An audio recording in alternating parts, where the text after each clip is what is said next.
क्या आपने कभी सुना है कि दूल्हा दुल्हन अपनी ही शादी के रिसेप्शन में शामिल ना हो पाए? यकीन करना थोड़ा मुश्किल है, लेकिन कर्नाटक के हुब्बाली में यह चौंकाने वाली घटना हुई है। दरअसल पिछले 4 दिनों से इंडिगो एयरलाइंस ने 1000 से ज्यादा उड़ानें रद्द कर दी, जिसका खामियाजा आम पब्लिक को भुगतना पड़ रहा है। और ये सॉफ्टवेयर इंजीनियर कपल भी इसी कैंसिलेशन का शिकार हो गए। ये कहानी है हुब्बाली की मेधा क्षीरसागर और भुवनेश्वर के संगम दास की। बेंगलुरु में जॉब कर रहे हैं और इस सॉफ्टवेयर इंजीनियर कपल ने 23 नवंबर को उड़ीसा के भुवनेश्वर में शादी की और इसके बाद मेधा के होम टाउन हुब्बाली में शानदार रिसेप्शन की बारी थी। पर नियति को कुछ और ही मंजूर था। तो अचानक हुई कैंसिल फ्लाइट से रिसेप्शन बर्बाद हो गया। कैसे, ये भी हैरानी की बात है।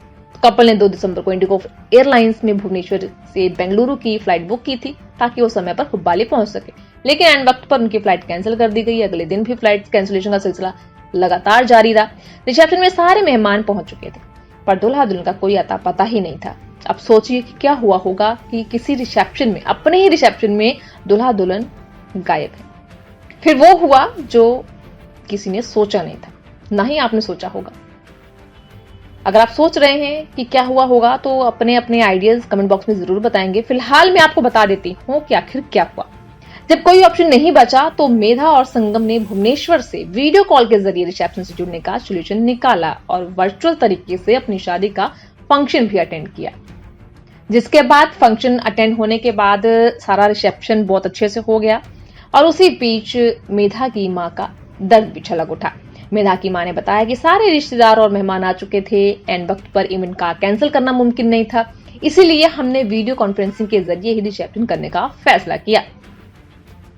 बता दें कि नागरिक उड्डयन महानिदेशालय ने भले ही एयरलाइंस क्रू मेंबर्स के लिए हर हफ्ते आराम के निर्देश वापस लिए हैं, लेकिन इंडिगो की मुश्किल खत्म अभी नहीं हुई है।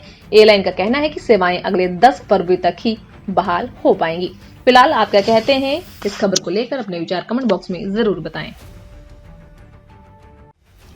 क्या आपने कभी सुना है कि दूल्हा दुल्हन अपनी ही शादी के रिसेप्शन में शामिल ना हो पाए? यकीन करना थोड़ा मुश्किल है, लेकिन कर्नाटक के हुब्बाली में यह चौंकाने वाली घटना हुई है। दरअसल पिछले 4 दिनों से इंडिगो एयरलाइंस ने 1000 से ज्यादा उड़ानें रद्द कर दी, जिसका खामियाजा आम पब्लिक को भुगतना पड़ रहा है। और ये सॉफ्टवेयर इंजीनियर कपल भी इसी कैंसिलेशन का शिकार हो गए। ये कहानी है हुब्बाली की मेधा क्षीरसागर और भुवनेश्वर के संगम दास की। बेंगलुरु में जॉब कर रहे हैं और इस सॉफ्टवेयर इंजीनियर कपल ने 23 नवंबर को उड़ीसा के भुवनेश्वर में शादी की और इसके बाद मेधा के होम टाउन हुब्बाली में शानदार रिसेप्शन की बारी थी। पर नियति को कुछ और ही मंजूर था। तो अचानक हुई कैंसिल फ्लाइट से रिसेप्शन बर्बाद हो गया। कैसे, ये भी हैरानी की बात है। कपल ने 2 दिसंबर को इंडिगो एयरलाइंस में भुवनेश्वर से बेंगलुरु की फ्लाइट बुक की थी ताकि वो समय पर हुब्बाली पहुंच सके, लेकिन एंड वक्त पर उनकी फ्लाइट कैंसिल कर दी गई। अगले दिन भी फ्लाइट कैंसिलेशन का सिलसिला लगातार जारी रहा। रिसेप्शन में सारे मेहमान पहुंच चुके थे, पर दूल्हा दुल्हन का कोई अता पता ही नहीं था। अब सोचिए कि क्या हुआ होगा कि किसी रिसेप्शन में, अपने ही रिसेप्शन में दूल्हा दुल्हन गायब है। फिर वो हुआ जो किसी ने सोचा नहीं था, ना ही आपने सोचा होगा। अगर आप सोच रहे हैं कि क्या हुआ होगा तो अपने अपने आइडियाज कमेंट बॉक्स में जरूर बताएंगे। फिलहाल मैं आपको बता देती हूँ कि आखिर क्या हुआ।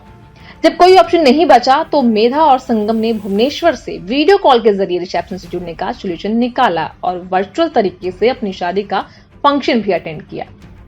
जिसके बाद फंक्शन अटेंड होने के बाद सारा रिसेप्शन बहुत अच्छे से हो गया और उसी बीच मेधा की मां का दर्द भी छलक उठा। मेधा की मां ने बताया कि सारे रिश्तेदार और मेहमान आ चुके थे। एंड वक्त पर इवेंट का कैंसिल करना मुमकिन नहीं था, इसीलिए हमने वीडियो कॉन्फ्रेंसिंग के जरिए ही रिसेप्शन करने का फैसला किया। बता दें कि नागरिक उड्डयन महानिदेशालय ने भले ही एयरलाइंस क्रू मेंबर्स के लिए हर हफ्ते आराम के निर्देश वापस लिए हैं, लेकिन इंडिगो की मुश्किल खत्म अभी नहीं हुई है। एयरलाइन का कहना है कि सेवाएं अगले 10 फरवरी तक ही बहाल हो पाएंगी। फिलहाल आप क्या कहते हैं इस खबर को लेकर अपने विचार कमेंट बॉक्स में जरूर बताएं।